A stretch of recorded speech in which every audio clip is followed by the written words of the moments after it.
Hello developers, writers, and everyone who loves game design. Welcome to DLC Not Included, our weekly podcast where we discuss game development, the industry, and everything in between. We are your hosts, Steele and Teal. Glad you could join us. So for those of you who may remember, this is a revival of our old podcast about 2 years ago. I think it was two. Yeah, about two. And we're now decided that in this revival, we're going to record it live so that our audience can ask us questions live. Right. Now, this is different from our normal streams. Say this the first couple of podcasts, so forgive me for repeating myself. We're not actually going to be monitoring chat and engaging with chat directly. When we're done with talking amongst each other about the topic, right, and any guests we may have in future podcasts, we'll then poll for questions. You all watching us can spend the slime points that's our channel points, to ask a podcast question. So, have fun, talk amongst yourselves. But today, Teal and I are going to start with a rather lightweight but fun topic. I thought it was a fun topic. Yeah. What are we talking about? The state of indie developers in 2021. So it's a new year. Last year, 2020 was kind of rough, actually. Yeah. Cue the sound of a bomb dropping. Mm-hmm. It was pretty terrible. And, but the gaming industry went through a lot of changes. It did go through a lot of changes. A lot of companies who we thought were great ended up being not so much. And a lot of indie developers who were unheard of really became something. Well, they stepped up into the void. Yeah. Because let's be honest, last year, a lot of industries, not just the game industry, lost people. It did. And, with folks not, with a lot of folks being more at home, you had a lot more people decide to go indie. Yeah. So, yay for us. Indeed, and as Teal said, it wasn't just the game industry. No, it was many industries. A lot of authors were born last year. People who are like, I'm finally going to write that book. They wrote that book. Mm-hmm. A friend of mine who is a rather successful writer, Dicey Graynor. Yeah, Dicey. Yeah, she actually has gotten into selling and shopping her scripts now. Yeah. So, there are people who took 2020 to really push themselves, and the gaming industry is no different. You get a chance to reassess yourself. Yes. And make that decision, that big plunge. Yeah. I'm going to be a developer. So, yeah. Yeah. So 2021 being the fresh start for a lot of people. And it is a bit psychological. The changing over of a calendar year doesn't really mean anything in the grand scheme of the world's rotation around that little star called Sol. But it does give a psychological feeling of renewal. So that's what we're going to kind of address here is one of the decisions that people could make is becoming an indie developer. Yeah. Now, we do want to preface that there's a difference between being an indie developer and being a hobbyist. And we have no disrespect to hobbyists. I was a hobbyist for many years. Yeah. An indie developer is someone who's going to create, in this context, an indie developer is someone who's creating a commercially released game. Right. However, let's talk about the hobbyist culture for a second. Yes, let's do that. Because we are part of several hobbyist communities, developer communities in general, including the RPG Maker community, the Unreal community. Please continue. If you're making the game for non-commercial release, everyone out there listening, do it. Yes, because you don't have to just, I'm going to make a game and sell it. Honestly, for when I got started in this, I was a hobbyist. I was doing it as a creative outlet because my day jobs didn't have creative outlets. Exactly. And so I got into it by doing that. And it's a lot of fun. It is a lot of fun. So for all of you hobbyists out there, for all of you, by our definition, developers making non-commercial releases, please do so. Your passion and your love for game development is what drives everyone. Yes, it is. And honestly, your ideas and what you put out there, not only can you inspire yourself, but you inspire others as well. Yeah. So please continue doing that. 2 quick notes on the audio. First off, you'll notice we're a little less high energy than usual. That's how we are during our podcast. Yeah. 2, if you hear grooming out in the background. Oh my goodness. That is one of our neighbors. If you go to our AMAs, the infamous Pupkiss. But we will continue to soldier on. Yes, we will. So the first real big thing we want to address is why. Why be an indie developer here in 2021? Why not take advantage of the industry and get into a AAA studio. Well, right. We're not going to talk about AAA this time too much. We'll bring them up once or twice. But we really want to focus on the indie side.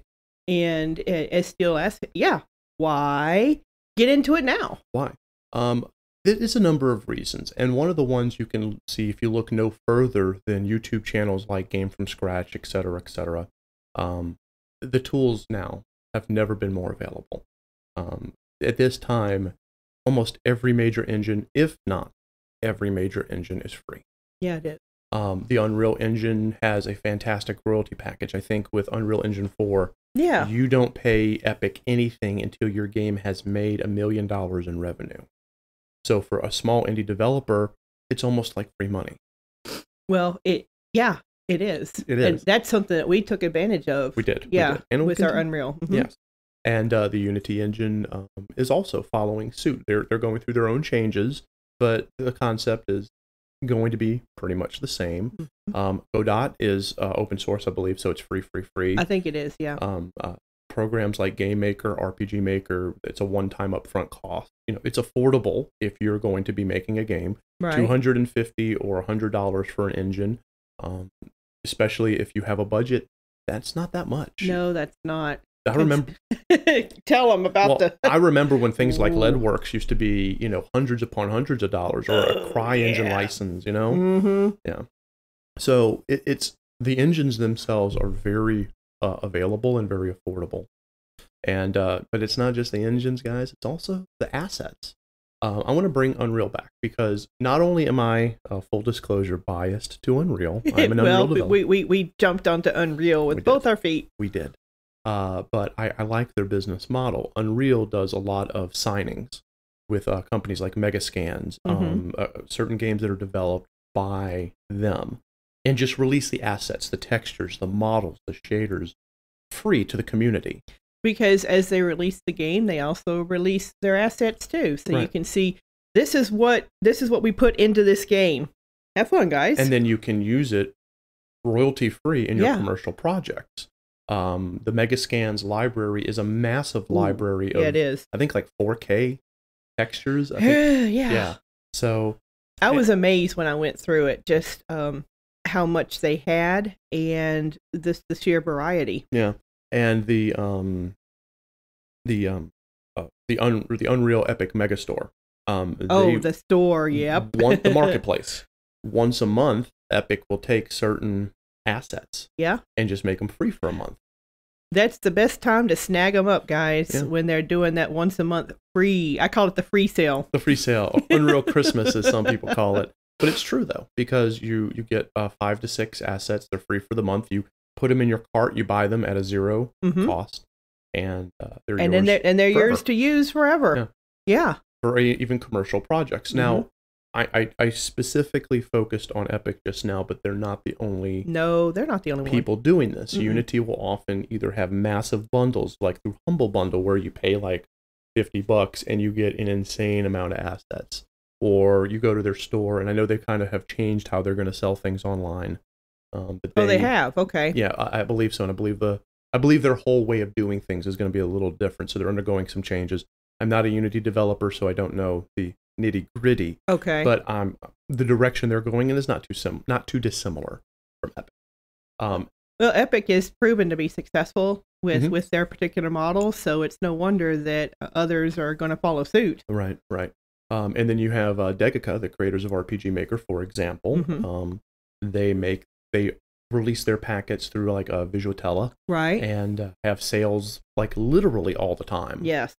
And so it's really accessible nowadays to get that. And I'm not even talking about the mountains of forums and repositories for 3D models, 2D sprites. Of course, everybody make sure that you're checking to make sure it's not ripped. Make sure that it is. Oh gosh, yeah, please, yeah. And check the use license again. Please. Check those licenses. Yeah. So the whole point is that there's just so many choices now for engine, for assets. They're just there. And it's not just about engines and assets either. Right. Okay, that's the big one. We all think about that, engines, assets. But let's talk about the what do you call it? The subsidiary programs, the auxiliary programs that you use. Like subsidiary programs. The supplementary, complementary, pick Affiliates. a word, affiliate. Pick a word, right? Right. Photoshop. Right. Okay, you Photoshop or GIMP. It used to be back in the day, you'd have to pay this one big price for Photoshop, and they send you a CD and you install it, and then you type in the license key and blah blah blah, verify this, verify that, go through 3 gates. It's not that way anymore. It's really not. They're on a subscription model. Yes, they are on a subscription model, very affordable subscription models. Yes. So for one low price a month, you can get unlimited use for Photoshop or any of the Adobe suite, to be honest with you. Any of them. And in some cases, not only can you piece it together like a la carte and it's still affordable, but if you have a bundle put together, like a massive subscription bundle, that's very affordable. And if you're a student, this is the most affordable time to get tools from big name companies like Adobe. It's huge. But you don't have to go with Adobe. No, you don't. But I do want to say that Adobe, I believe, does offer a student price. They do, yes. So, boy, that's something to take advantage of, guys, if you are students. But it's not just Adobe, even though they're the big horse. You'll mention GIMP. GIMP is a free tool. Yes. There's also, Adobe has Premiere, but DaVinci Blackmagic is for free. Resolve is for free. And Sony Vegas goes on Humble Bundle like all the time. So you can get something that once cost you hundreds of dollars for next to nothing or free. So the point of all this is that the tools in general have never been more available for an indie dev. It's very affordable. Very affordable. But tools themselves are not the only thing. There's communities out there. These communities are now extremely accessible, extremely reachable, and in most cases, very helpful without any toxicity at all. Now, we say that with a caveat. All communities are going to have troublemakers, toxic members. Well, yeah, you cannot get away from that. The moment you have a group of people, you're going to have, jerks in there. But overall, trolls, yeah. But overall, they're very helpful. And with those communities come multiple ways of diversifying your income. There's Patreon. There's Patreon, yeah. Which is so Patreon is not only a community, but it's a community of your fans. So developers now can create a Patreon account and communicate through their both their video updates, pictorial updates, images, just regular posts with their community. If you have just 1,000 subs on YouTube, you open up you enter the partner program, you get the community tab. In fact, we've been using that recently. Right. Not as much as we should, but allow you to outreach to people. And, so fandom communities with your fans are all over the place. You don't have to have like a forum that you put together. Remember back in the day when you'd have to download like BB Forum? Yes. And create a little bulletin board in order to reach out with your peeps, or create your own wiki page on Wikia. Yeah. You're not restricted to that. There's Discord. Discord is very usable by everyone, allows you to communicate with your fans and your community in real time. Reddit, have a subreddit created, right? How long is it going to be before Studio Blue has a subreddit? Probably not too long. Not too long. But, so whether it be a fandom community or your peer community, they're just all over the place. Let's talk about two of the communities that we are very aware of. The RPG Maker community, which we're a part of, and the Unreal community. Let's focus more on RPG Maker for the moment. That's kind of where we started. Okay. It's a very large community that centers mostly around the Degica forums now, but there's a lot of bleed over into the various Discord servers. Everyone there is very helpful, very supportive. People come onto the Studio Blue server or go over to the Degica server or the Driftwood server or wherever. It's pretty fluid. Yeah. You're just moving back and forth amongst the various sub-communities, yeah. And they ask for help. Hey, how do I do this one thing? Or, hey, I have this idea for a game. Where are the flaws in it? So there's a lot of peer review going on. There's even a Discord server created by a person named Human, Archeia Human, which is specifically for finding beta testers.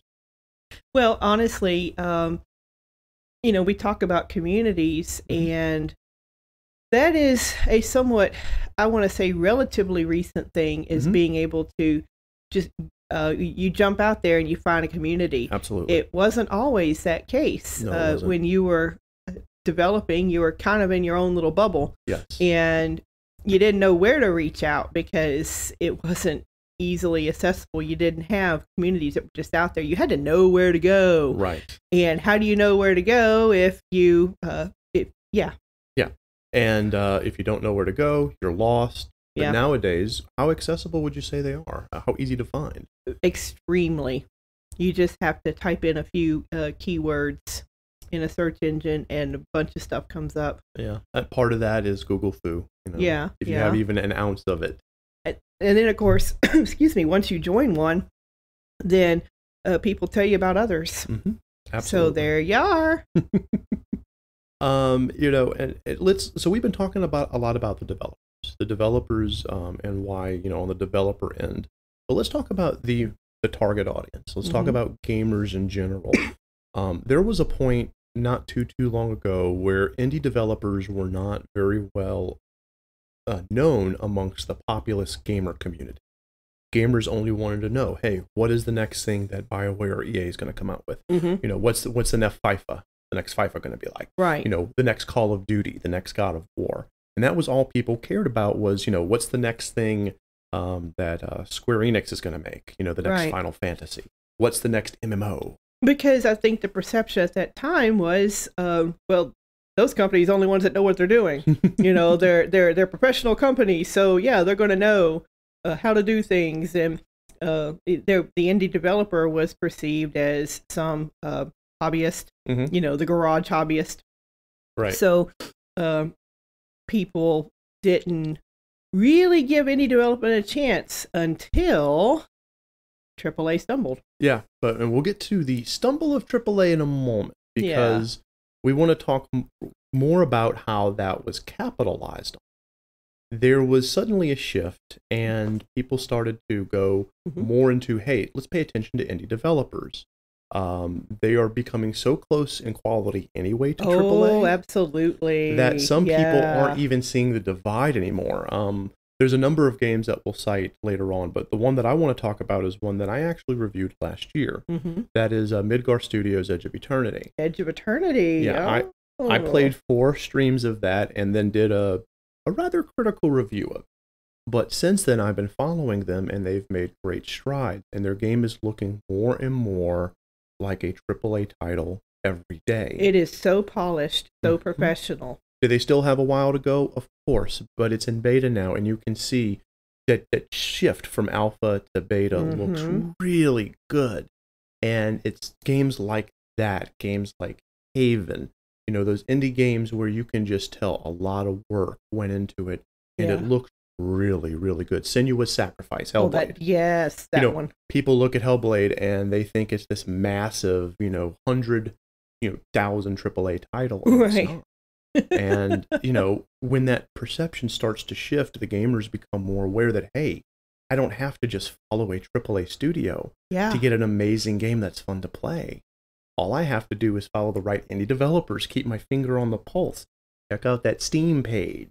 And the next thing you know, I get the best game ever, and it's by an indie. Undertale. Oh yeah. I know Undertale's a little bit in the past, but that was an indie. That was a one-person team, and oh my gosh, just the explosion, not only on a populace level, but on a cultural level. Where do you look and not see the character of Sand? Right? He's like literally everywhere. But Phil brought up a good point. A lot of this would not have been possible if not for the stumble of the AAA industry. Yeah. Their failures have opened, and we're going to say the word failures, their failures have opened doors like never before. Now, we're going to focus more hyperly on another podcast about what's going on in the AAA industry, but that's a whole nother topic. But what's the big psychology deal of why gamers are shifting, as a culture from AAA to indie? Well, because it's implicitly the broken promise. Yeah. The mindset of the broken promise. A AAA implicitly promises to deliver a finished, polished product to you, the consumer. And they are consistently not delivering a polished, finished product to the consumer. Yeah. And that's and I read that in a kind of a staccato voice because I'm imitating a corporate robot. Yeah. But it's the broken promise. Yeah, it is. When you pay, pay 50, 60, well, 60, 70, $80, whatever, for a AAA title, and what you get is broken with glitches and bugs and stuff that you would never expect a big professional studio to put out. Yeah, you're upset. You're upset, and in many cases, the DLC is not included. See what it did there? Uh-huh. But we have a really good example of this, and you're probably going to, everyone listening is probably going to guess ahead of time what we're talking about, but it's the perfect example of that. And one of your favorite games. Yes, Cyberpunk 2077. Now, yes, there's a bunch of YouTube videos on all these bad reviews of Cyberpunk, and I've looked at them. I've looked at them, a lot of them. And they bring up the same points, right? Of poorly used assets, of bad use of the physics engines, and just straight up dropping the ball on a story, plot points, dialogue that doesn't make sense because something got cut between point A and point B, and the overall product, the overall game, just is very incomplete. It feels like something's missing here. Yeah. The story doesn't add up. Right. The side quests don't support any kind of narrative. Right. So, and that's just a broad overview. I'm just doing a top-down look because, as I said, there's so many YouTube videos out there that get into the nitty-gritty of what went wrong, and looking at the corporate side, the marketing side, the actual product side. But I think you hit the nail on the head. While it is technically a gold release, it is an unfinished game. It's unfinished. And that goes circling right back to the original point. It's the broken promise. Yes, because it is. That game, and this is many other games, again, we're picking on Cyberpunk. We're just picking on this one because it was the most recent release. But come on, Fallout 76. Right. The promises that were made to the consumers, to the gamers, were broken. Now, does that mean that indie game developers don't break promises? Of course not. There's always going to be your anomalies. Right. What we're saying is because it's become so widespread, the lies and the broken promises by many of the AAA studios, one of them, CD Projekt Red, which is super known for The Witcher 3, built up its trust and then destroyed it. Yeah, they did. That opens up the door for indie developers. So at this time, the tools that are available, the community of peers and support, the way of outreaching to the fans, and then the problems with the AAA industry that gamers are now more aware of than ever. Now is the time for indie developers to really shine. Yes, absolutely. If I could, I'd say this is the year of the indie developer. Yeah. Everything is lining up to just push you guys right out there. Yeah. And launch you in ways that would be unthinkable even 5 years ago. Yeah, exactly. And that kind of segs us into the next topic, and that is how to best start. Now, with Studio Blue, we always try to talk about things from a theoretical and best practices way. Yes, that's where we focus on. So we're going to kind of give that 10,000 overview, that helicopter overview. The way up top high, down, right? On just things you can do. To some of you, this is a checklist that you're going to go, oh, okay, this makes perfect sense. To others, you're going to go, okay, now that kind of aligns things. Yeah.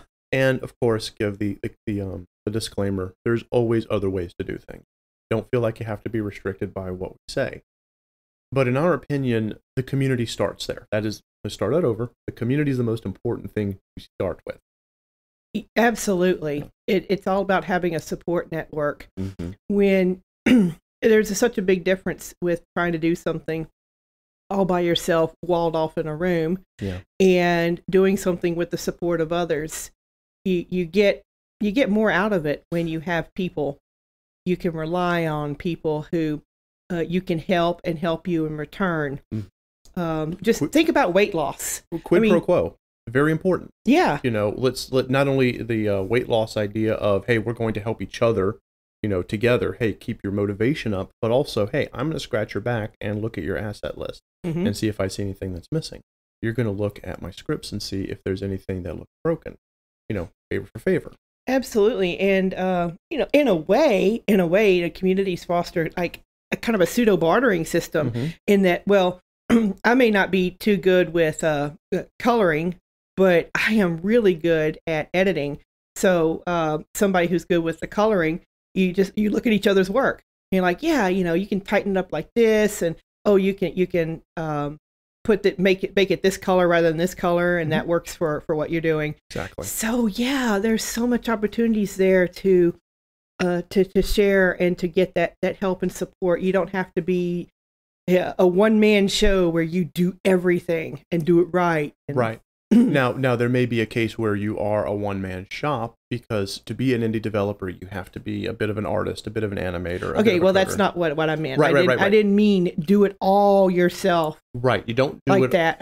Right. I get it. Yeah. What you're saying is that you're not doing it and then having no one look at it. Yeah. You basically are the developer who has other eyes on your procedures. You always want to have a second pair of eyes. Yes, exactly. And it's really important to have that, because there was a I don't know how much it is nowadays, but there was a huge insularity for a long time with any developers. Oh yeah. In different communities, where I'm going to work on my secret project, and I'm not going to share it with anybody because someone might steal my idea. Oh no! No one is ever going to steal your idea. We could have an entire podcast on that. No one's going to steal your idea. But there would be like a lot of secret development, and I only release it when it's late beta and I just need a bug test.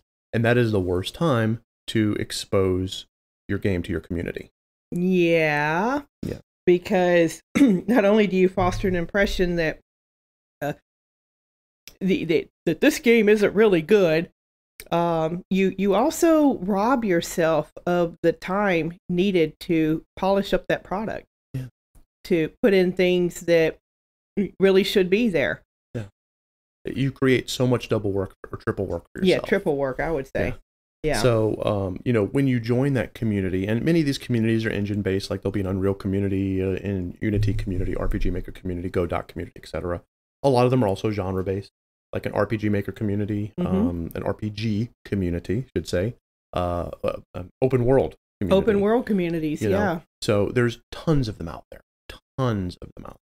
But regardless of the one that you join, you want to vet and make sure they're active. Yeah. Make sure that the members are there, that they're doing things, and that people are willing to look at your stuff, and they're willing to have you look at their stuff. Yes, because it's all about reciprocity. Yes, and you need to. And our big advice is to break out of the shell of, I don't want to talk to others and look at their works and have them look at my works. So you've got to break out of that shell nowadays. The social aspect of being a game developer has never been more important, especially in the indie community. Goodness gracious. I mean, it's social media that helps promote you, that even gets people to notice you, to even become aware that you're there. Yeah. So take it a step further and involve other sets of eyes to take a look at your work and make sure it's good. Right. And you never know if having that second pair of eyes on you doesn't get you some actual assistance. Yeah. Where, hey, I see what you're doing right now. Your game has a really good, strong sprite set, but I feel that your color palette could use a little change. Here, I've taken this map and I've redone it. Yeah. With a color palette I feel is more insight for your vision. Please consider changing to this color palette. And they did a little bit of your work for you by going through and readjusting your color palette. And you may look at it and go, yes, that's what I'm trying to do. But I couldn't see it because you can't see the forest for the trees. Right. And suddenly someone has helped you. They've actually assisted you. They may not have joined your team, but they have helped you by doing a little piece, a little slice that suddenly inspires you to do things differently. Exactly. And that's why it's so important to have a good community out of the starting gate. Speaking of the starting gate, our biggest piece of advice to all indie developers out there: start small. Yes. You don't want we've said this before. Yeah. Your first game should not be this huge Star Wars epic. Please don't. Because you'll completely discourage yourself. Yeah. Too much. That's too much to take on. And your chance of failure, we don't want to be negative Nellies, but your chances of failure are very high. If you try to start out huge, please start small. A small game with a small situation, pretty localized. And do that. Yeah. Make a couple of games that are like that. Yeah, a few hours runtime, 2 to 3 hours to completion. Because in doing so, look at it not only as getting your chops, getting your chops wet. That's not the right term, but getting your feet wet. Yeah. Cutting your teeth. It works to teach you a little bit about your style of game development as well as game development in general, and it gets you clout within your community. Yeah, because now you're considered you're active. Yeah, and you're putting things out there, and hopefully you're helping others, because that's part of being a community, is you're there to help as well as to receive help. Yeah. So, that those little 2 to 3 hour runtime games, right? Regardless of engine doesn't matter. As you put them out and you're exposing them to the community's teaching you, and you're learning from them. You're learning, and then you put them out to the general public, whether it be a commercial or non-commercial release. It's not relevant. And you're going to get feedback from the public, from the gamers. Right. And that's important, because the community feedback plus the gamer feedback is everything you're going to want to know about how the game is right, how the game is wrong, and how you as a developer can do better. Yeah. And then kind of to wrap that up in a little bow, we advise you to always listen to feedback. No matter please. How crazy it seems. Even if you're the person who's playing your game, whether it be on YouTube or privately or what, harps for 10 minutes on your menu selection. You've got to go and titrate beyond that. If they're going to talk 10 minutes about your menu and they're going to nitpick it and go revisit it over and over again, then there's something about your menu that's stopping that player from enjoying the game. Let's Players are some of the best ways to learn, because not only do you get it from their videos, but you also get it from the people in the comment section. Right. Yeah. And most feedback is pretty constructive. Most of it. Yeah. And that is your point. Your point of revision. Revision, yeah. Absolutely. Now, please understand that when we say listen to feedback, Teal and I never advocate take all of the feedback and put it into your game. No, because some feedback is it's not going to be very helpful, because it doesn't work with maybe the type of vision or the type of story you're trying to tell. Right. Like if you're, for example, if your game's an RPG and somebody is talking about your battles from an FPS standpoint, you're not going to put that in there. Right. And we've seen that before. We've seen people, almost genre cross with how they feel a game should be. A FPS player wants something fast paced. Right. An RPG player generally can go slower. So when you're watching other people play your game and you're getting the feedback from their playthrough, you have to ask yourself for every point, does this help? Yeah. Can my game benefit from this? Yeah, there is, and we did an old podcast on it. We'll probably do it again about receiving and giving feedback. True, yeah. But you have to, separate yourself from the emotion of your game. But then you look at those pieces of feedback and you decide, okay, what can actually make the game better? Right. And if it can't, don't disregard the feedback. Put it to the side and see if it can help later, or if it can't help at all. But it's important to listen. But don't feel like you have to incorporate. And that kind of goes into part of the cycle. The cycle is really important. The game dev cycle. Yes. Now, again, with the disclaimer from before, we're going to talk about our opinion of how the cycle should be for indie devs, especially in smaller communities with smaller games. Feel free to modify this as you see fit. Yeah.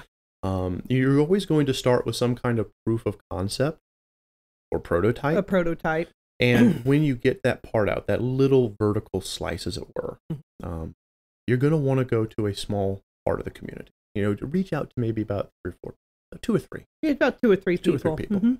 And have them look at your proof of concept. They need to really analyze on a conceptual level what does and doesn't work. Right. This is where you would go on to like the Studio Blue forum and hey, contact person A and person B and maybe person C and say, hey, I'm making this game here. Can I get your feedback on this concept? Right, and they'll tell you if it seems interesting or not interesting, if it seems like it's simple to execute or really difficult to execute, if one or two people can do it, or if it seems like you're going to have 5 or 6 do it because of what all you want to put into it. So listen to that, because that is a starting point. It's like a guidepost at the very beginning of your journey. Yeah, and going back to the importance of building up a rapport with that community ahead of time. If you've done that, if you've built up that rapport and these people know who you are because you've posted on the forums and engaged in conversation, you've spoken to them before, you've participated in Discord conversations or conversations on a stream, etc. Right. And they know you. Then that small slice, you can also say, hey, here's my 10-minute proof of concept. Don't call it a demo, call it a proof of concept. My prototype. Yeah, your prototype. Could you spend about 10 minutes looking at it? And hey, if you have something you want me to look at, I'll look at it as well. Right. Quid pro quo. And then you have that small little slice of the community looking at the prototype. People in these communities, especially the friendly ones, if you've gotten to know them, they are very open to looking at your stuff. Especially if it's short, if it's very small time commitments. And they'll look at it and they'll, give you their feedback. And again, listen to feedback and apply what you can. Eventually, you're going to reach your alpha stage where you're going to have that placeholders. So just so we know, alpha is a full run of the game with placeholders. Placeholder graphics, placeholder sounds, placeholder text, etc., etc., etc. But it is a complete playable version. Features may or may not be in totality. Hopefully your core features are all in there. Otherwise, don't call it an alpha, call it a mess. That's a joke on my end. No, you definitely want to have all of your core game features in that alpha. Right. Because, we talk about feature creep. Yes. So you don't want to, what you don't want to have is continually adding features. Right.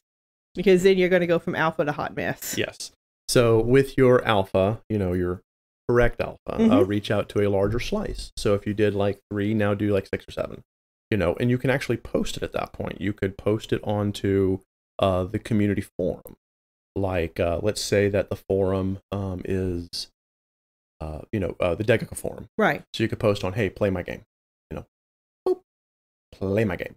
Yeah, exactly. And they will play your game and they'll download it and they'll give you, feedback. Yep. And, or you can go to like a Discord server, like let's say post our on the Studio Blue Discord server. And you can go on to the Whip Demos, a channel specifically for that. And you can post it.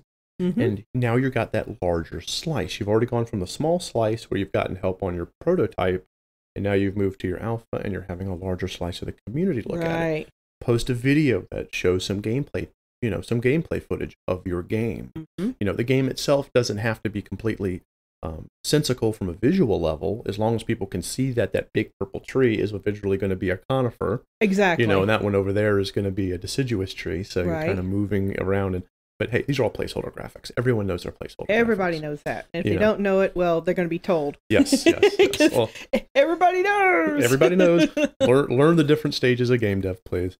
But you're going to get the community on a larger level to look at it and give you feedback, And I said 6 or 7. Those aren't people you're reaching out for. That's just the law of averages. You put it in front of 50 people, maybe 6 people look at it. Right. But they'll start to give you feedback. If it's gameplay footage, they're more likely to do it, and then you can reach out and say, hey, would you like to play parts of my alpha? And again, quid pro quo. I'll look at your alpha. Exactly. Always give something in return for a gift. Always offer it. If someone offers, people have offered stuff for Studio Blue. Yeah. And they to them, that is the pro quo of the quid, because we offer the community our services, like with these streams. But, make sure that when you're reaching out to someone, that you're giving. Yes. Not just taking. No one loves a taker. Everyone loves a giver who receives in return. Eventually, your alpha is going to be finished. Now, the length of time between alpha to beta, it can take a while, and that's understandable. That's actually, isn't that supposed to be the longest Beta phase is the longest. Absolutely. Yes. Alpha to beta is longer than proof of concept to alpha. And then the beta phase is the longest. So when you have your beta, that's with your actual assets in there, your completed features, all your auxiliary features, literally everything. Add it in. Then you want to release it to the general public to look at. Yeah. It doesn't have to be an early access. That I feel lukewarm about that sometimes. Sometimes I'm very positive about early access. Sometimes I'm of early access. Well, for me, just an aside, for me, early access is a late beta. Yes. Mostly, I would just put up, this is a beta. It's a beta. Still work in progress. Please play it. Let me know what you think. Absolutely, absolutely. And at that point also, start reaching out to content creators. A lot of people reach out to Studio Blue when it's still in the alpha phase, and that's the wrong time to reach out. That's not the right time. You need to reach out when it's beta. Yeah, early to mid-beta is really the best time to reach out. Mid-beta, because then you're able to incorporate a lot of the feedback into your game. So without breaking so much stuff. Exactly. So from a conceptual level of does my story now execute properly, which is early beta, reach out to content creators like Studio Blue. For a later beta, when it comes to how the game actually plays, mid to late beta, reach out to people like Hawk Zombie or Drifty. These are people who, while they're going to offer more on the playability side of things, and their crowd that watches them are going to talk about playability. Right. So pick the right. That actually sounds like a podcast. It does actually. Pick the right content creator at the right time, and then obviously for publicity, pick out the ones that just play games. And have fun with it. For your late betas, where all you're doing is bug testing. And the general public, of course, you've got to ask the general public to look at it before you do your gold release, even if it's a small slice. Yeah. I guess that's the time when you say, hey, early access. Because some people love it. I know for a fact that I know a person that loves playing early access because then they say they get a real feel for the heart of the game. It doesn't have all the frills and lace and sequins on it that a gold product has, and that's what they prefer seeing. Yeah, absolutely. There's some people who really enjoy looking at early versions of games. Find out who they are and reach out to them. Yes, reach out to them. And then finally, you're going to hit that gold release. Yeah. So everyone understands, gold is the release version of your game that's ready to be published. It's not the published version of your game. Gold generally is a very short period of time in which you're marketing and getting people ready and doing those last little tiny tweaks. Small tweaks, please. Only small tweaks. Before publishing. So during that gold, you want to pay really heavy attention, from gold when you publish. What's the player feedback? Yep. That's it. At that point, you're not changing the game. Please don't do a revision of your game. Don't. If you want to do a re-release, wait a few years. Don't do it immediately after. It makes you look like you don't know what you're doing. Exactly. But that's a rant for another day. But gold is that is where you really push the marketing. You really push promoting and getting it out there. And at that point, you're going to gather in your player feedback. And please pay attention to those negative reviews. Some of them are going to be scathing. They're going, especially like on Steam. Some people they don't hold back there. But pay attention to those, because amidst all that scathing anger may very well be the one thing that clicks in your head. Holy shit, in my future game, I need to not do that. Because that pisses someone off. Holy shit, that pisses 3 people off, 5 people off. Okay. Then and yes, so pay attention. Those negative reviews are the most important thing you're ever going to see. And the last point that I want to bring up is kind of like a feel-good moment. Don't ever stop creating. Yeah. Never stop. Yeah. Don't ever stop. Okay, so you put out one game and it's doing okay, or it's really taking off, or maybe not. Lukewarm reception or less. Go on to your next project. Yeah. Go on, do it. Keep creating. Keep making those games. Keep flexing those skills. Join game jams. Yes, game jams are so big. Jump into a game jam to really stretch your skills at something. Make it bigger. Make your game a little bigger than last time. Just go a little higher, and then one day you'll have that epic. Absolutely, you will. Maybe you don't want an epic. Maybe you always want to put out a 3-hour experience that gives your players, like for $2 on Steam or $3 on Steam, a fun little time where they're just playing, and just escaping for a little while. Give them an exploratory experience where, they just move around and interact with the environment, and there's colors and sounds, and it's at the right tone where it brings them zen. Or maybe you give them this hard-hitting story that gut punches them. I'm looking at you, To the Moon. Yeah. But yeah, you delivered this really nice experience, 3-hour experience to a person. And then maybe next time it's a 5-hour. And then more and more. And then one day, hey, that epic that you've had in your head that you obsess over when you're taking a shower or driving to work suddenly becomes a reality. Yeah. And you may say at that point, now I'm an indie developer. Yeah. Then you'll realize you always have been.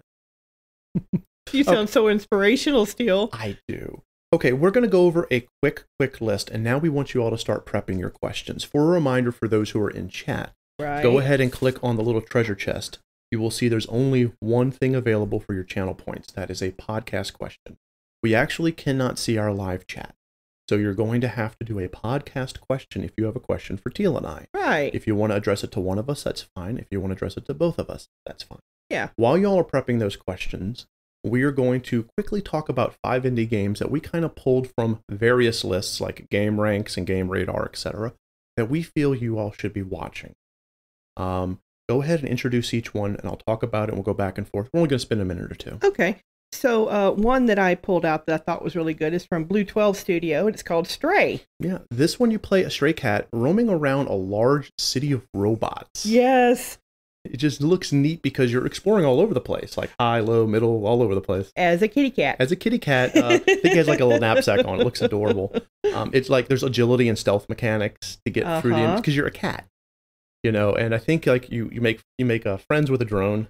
Yeah, you make friends with a little small robot. It is cute. Yes. And you all kind of move around, and it's like sort of like an escape from the city storyline. Yeah. There's an objective. The trailer we watched didn't give a lot of info, but it looks like it's a lot of fun. It's very innovative. Yes. Very innovative.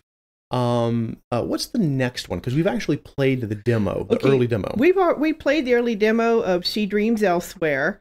This is from Studio Zavir, and it's the thing that stood out for me was it's retro. Yes, it's very retro style. It has graphics and it has the simple colors, like cyan and magenta, and visually it really grabbed my attention. Yeah, it reminded us of Undertale. Both Teal and I haven't played Undertale at all, but we know what Undertale is. We've seen it. We're very familiar with the style. And She Dreams Elsewhere reminded us of that. But what we liked about it, and when we saw this on the list, we immediately said, we have to put this in today's podcast. Yeah. Is because it's such a good story. You play this woman who's basically dreaming. She's in a coma. And she's trying to find a way to wake up. She's, it really explores that mental health issue. It has those themes, and it handles them very well. Yeah. Yeah. Yes. I was impressed with that. The team did their research. They really did. They really, really did. What I love about it is that you're kind of teaming up with your own subconscious. So characters that she finds that are part of her subconscious. Yeah. And they're fighting against those fever nightmares, those comatose nightmares, which is also her subconscious. Yes. So it's kind of like she's rectifying her problems as she tries to wake up from this coma. Right. So I know we spent a little bit more time on that, but we have that kind of near and dear to our hearts because we played it. And it's good to see that it's actually is making lists out there. What's the next one? Another one that I found was Kena Bridge of Spirits. This is put out by Ember Lab. Yes. And this one is a little different. It's about a young medium. Of course, her name's Kena. And, so she's searching for a hidden shrine. Right. Okay, it's a simple plot, but the neat thing is that the using companions. She uses these small little helpful spirits, and they fight with her against the big nasty ones. Yes. It's got that sort of, I almost want to say, Last Airbender visual look to it. Like when we watched the trailer, it's kind of like, hey, that's like Korra. Like it looked like Korra. It did. That kind of look, and it looks really good. That kind of dynamicism. But what I really felt was nice was that the chief mechanic of the game appears to be changing and healing the world around you. Yeah. So that's really, really awesome. So to our people watching live, if you don't have any questions, that's fine. If you do, now's the time to get them out. What's next on the list? Open Roads by Fulbright. This one blew me away because when I saw it, I thought it was a cartoon. It has that very much that old, like, I almost want to say, you know how those old Full Throttle games looked amazing? Like Full Throttle, Sierra games like Full Throttle, etc. Yeah. It looks like that cartoon look. And it's great because it's a daughter and her mother driving across the country, and they're looking for answers about grandma. Like, grandma died, and they found grandma's diary, and things they never knew about their grandmother are now coming to light. And it's very story centric, like super very focuses. Story and character centric. Yes. Because it's exploring the relationship between mother and daughter, and their conversations. It's exploring the relationship they had with the grandmother. Right, and the fact that their grandmother had this hidden life they knew literally nothing about. Yeah. So I mean, wow. It's really good. And it's like, it's sort of a thriller, a mystery thriller. A bit, yeah.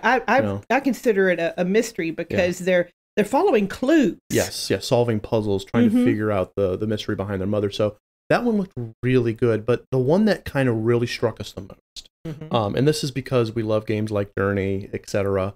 Is what? Sable. Yes. Sable by Shedworks. That one's nuts because it just looks amazing. It really does. You play a sort of a coming of age story, like a teenage character, an adolescent style character. It's got those deep themes of self-discovery, self-identity, that stuff that's just really, important for a person who is coming of age. Right. But what really struck me, though, was the art style. Oh, God, that cel-shaded style. I love that. I mean, didn't it look like an actual, like, cel-shaded cartoon? Yes. And not like a video game. It didn't look like a video game. It was nuts. And we love the fact that Sable has this ability to explore this world. She can do it on foot. She can glide. There's kind of like this little magical thing she can do where she kind of glides like a hang glider. And your flying bike, and we mean that like the old pod bikes from Star Wars, highly customizable. So it's just a fun thing. And if you like running around open landscapes, and they do the desert really, really well. They really do. And ruins, you know me and ruin diving. So this is definitely a fun game to jump into. Absolutely. So these are just 5 games that we feel is really interesting. So let's go ahead. We have a single question here from Rack. Rack is asking, what would you advise to indie developers to avoid our market from falling into the same traps as the AAA industry currently being in? Yeah. So you want to go ahead and start off on that one? While I tend to something on a mod level, or do you want me to answer it first? No, I'll go ahead and tackle Rack's question first. Your integrity. You want to maintain your integrity. Keep your promises. Your promise is to deliver the very best product you can. Yes. To your players. Yes, 100%, 100%. And that's what you strive for. Yes. You have a story. Tell the story, and be full on with your story. Yes. Take all the feedback on the mechanics of how your game plays and incorporate that. Honestly, the biggest thing you can do is focus on delivering the best product you can. Give them an experience they won't forget. Yeah. I want to go a little further into the promises section. Okay. Yeah. To me, the indie market will fall into the AAA trap if they start focusing more on how much they can make by milking their gamers, specifically through promises that they're not going to keep, and not listening to player feedback. Player feedback. So, if you're going to make a promise as an indie developer, keep it. Like Bill said. Keep it. Yeah. But more importantly, listen to what the players say. The reason that we go back earlier to Edge of Eternity, the reason Edge of Eternity has gone from, wow, I'm not 100% sure, to, holy smack, I really want to support this game again, is because they've listened to player feedback. Yes, they have. Midgar Studio has really impressed me this past year. So do that. Because if the indie developers continue to do that, where they listen to the feedback, they listen to their audience, they're constantly showing their gamers that they care. Yes. Then we won't fall into that trap. No. Just trust me.